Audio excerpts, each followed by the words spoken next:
The Pentagon has a plan to invade Greenland. It may sound like science fiction or a conspiracy theory, but this statement was made at an official hearing in the United States Congress by the current Secretary of Defense, Pete Hegseth. And it was no mistake. Under pressure from congressmen, especially from the Republican Party, Hegseth confirmed that there are contingency plans for several global regions, and Greenland is among them. The ambiguity in his answer, however, raised red flags. He did not deny the existence of a specific plan to invade the island. He avoided answering directly, left the air heavy in the room and, by failing to reassure his colleagues, ended up arousing suspicions that quickly spread beyond the walls of Congress. Greenland is not just any piece of floating ice in the northern part of the planet. Rich in rare earths and strategic minerals such as tungsten, uranium, and copper, it has become a jewel coveted by major powers. With the advancement of climate change and accelerated melting, previously inaccessible regions can now be exploited economically. And the United States does not want to be left behind. China has already shown direct interest, investing in infrastructure and trying to enter the local market. Russia, in turn, has militarized its Arctic borders with missiles and air defense bases. For Washington, allowing strategic enemies to advance in this zone represents an existential risk to its military and technological hegemony. It is in this scenario that Donald Trump's old dream resurfaces. In 2019, during his first term, Trump openly proposed the purchase of Greenland. Denmark's response was a resounding no, accompanied by criticism and irony. The proposal was treated as absurd by the international community and as an imperialist whim by his political adversaries. Trump, resentful, canceled a diplomatic visit to the country, making his frustration clear.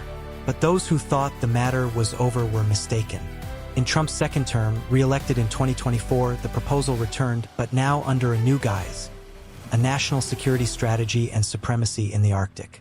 What was once an offer to buy has become a policy of geopolitical containment.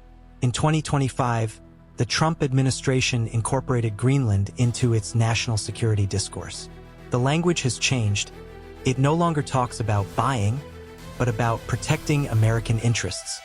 In practice, the Pentagon has come to view the island as a logical extension of its sphere of influence. And we are not talking about diplomacy.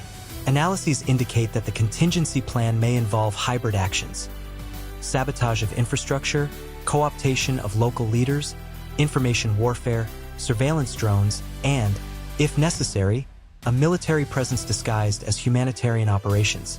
Pete Hegseth, when asked about his use of the Signal app to discuss sensitive military matters, also avoided giving details, which increased the suspicions.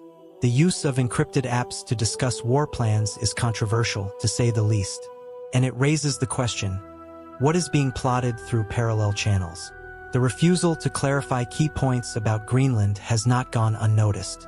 Denmark, although a staunch NATO ally, is now finding itself under increasing pressure. And it is not just diplomatic. Signals from Washington indicate that if Copenhagen does not cooperate, the US may act unilaterally. For the first time in decades, such a threat has been made against an ally.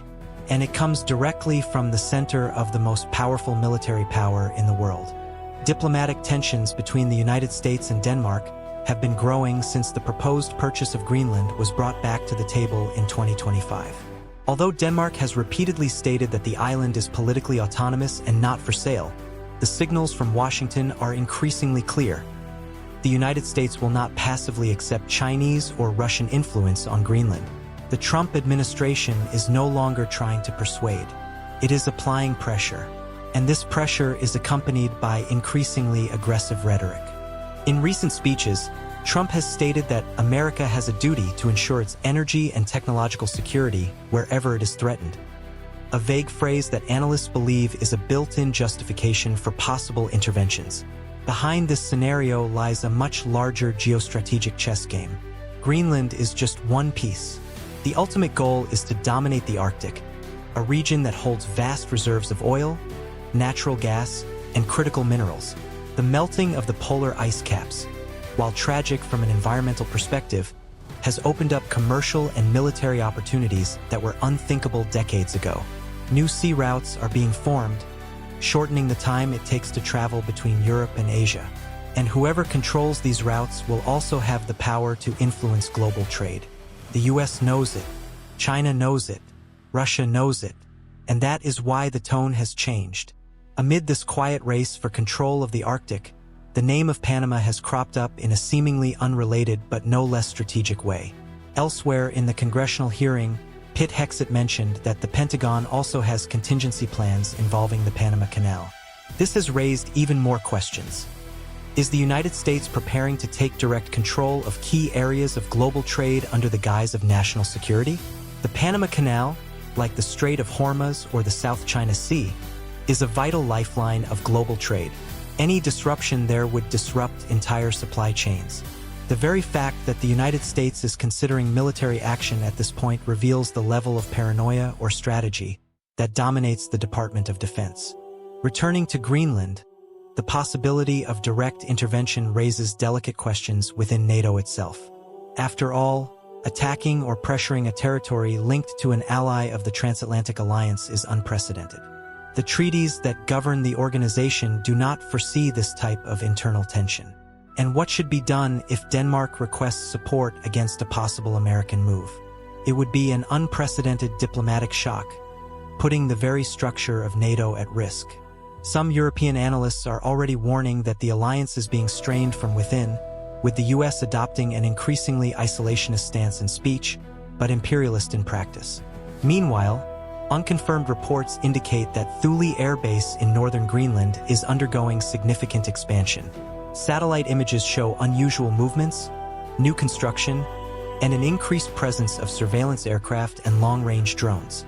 The US government has not commented on the images, but the message is clear. The territory is already being adapted to increase its response capacity in Arctic conflict scenarios. This military expansion is occurring in parallel with an intense disinformation campaign on local social media, promoting the idea that the American presence is vital to the island's economy and security. Greenlandic indigenous leaders, on the other hand, have spoken out against this disguised occupation. They are demanding more autonomy, denouncing silent pressure from the American consulate and pointing to the risk of the island becoming a sacrificial pawn in a game between empires. Environmental organizations are also on alert, fearing that the race for natural resources will permanently destroy fragile and unique ecosystems on the planet. Greenland, which has long been a symbol of isolation and preservation, is now in the eye of the geopolitical storm. And the question that echoes throughout this plot is simple, direct, and disturbing. How far is the United States willing to go? With Trump back in the presidency, an increasingly divided Congress and strategic rivals expanding their global influence, the country seems willing to do anything, including threatening allies, ignoring treaties, and establishing a new order based not on diplomacy, but on imposition. As the United States adopts this new aggressive and direct posture, the international community is beginning to rethink its concepts of global stability. American foreign policy under Trump's second term has abandoned any diplomatic veneer. It is now an open doctrine of imposing power, whether through economic influence, geopolitical blackmail, or direct military presence. And this new style is being applied without distinction between adversaries and allies. Greenland has become the symbol of this shift. An isolated, autonomous island, linked to a peaceful European monarchy, has become a priority target for the greatest military power on the planet. And the most impressive thing, all of this is being articulated within the legal parameters of national security. Behind the scenes, leaked internal documents indicate that the Defense Department views Arctic dominance not as a strategic option but as a matter of survival. China's economic growth, combined with Russia's quiet territorial expansion in the polar north, has created an environment of urgency. For Washington's hawks, losing the Arctic means losing control of the 21st century. And in an environment of existential confrontation, any means are justifiable. That's why contingency plans for Greenland are not just theoretical hypotheses. They are already underway, just waiting for a trigger. A diplomatic provocation, a military incident, or even a manufactured humanitarian crisis. At the same time, there is growing unease within the US government itself. documents reveal that several senior diplomats are opposing the new doctrine, warning that it could permanently isolate the United States. Some say that the country is opening up multiple fronts of conflict at once: the Arctic, the Panama Canal, the South China Sea, the Middle East, and that this could result in a strategic overload similar to that which has led to the downfall of other empires throughout history. But within the White House, these voices are being silenced or shut out. Trump has surrounded himself with military advisors who firmly believe that power is gained through intimidation and maintained through occupation. And this thinking is shaping all foreign policy actions in 2025. The international reaction, for now, has been cautious. Denmark is trying to avoid an open confrontation with the United States, but it is also not giving in to pressure. The European Union is divided, fearing the loss of influence in the region. China is discreetly taking advantage of the impasse to strengthen economic ties with other Arctic countries, such as Iceland and Canada. Russia, for its part, is silent. But experts point out that the Kremlin is closely monitoring every move made by the Americans and has already moved part of its northern fleet to more advanced positions. The militarization of the Arctic is becoming a fait accompli, and Greenland, once again, is at the epicenter of this new game. Meanwhile, internal tensions on the island are growing. Pro-autonomy protesters are taking to the streets of Nuuk, the Greenlandic capital, demanding that Denmark protect them from possible American intervention. Some more radical groups are beginning to advocate full independence, believing that this is the only way to escape what they call modern colonialism made in the USA. The traditionally peaceful local population is now living under constant surveillance.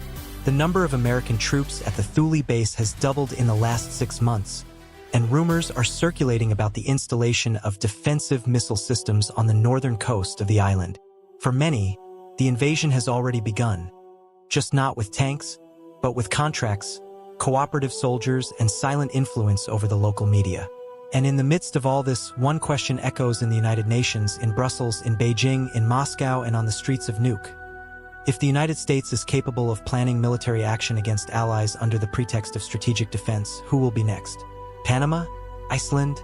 Canada? The era of stealth wars seems to have arrived. An era in which the enemy can be yesterday's partner, and the excuse for intervention can be anything: data, minerals, trade routes, climate stability, or simply vital interests of the United States. The Greenland case is not a detour. It is the new model, a model where the map of the world is redrawn not by diplomats, but by generals. And when generals draw the borders, the whole world trembles.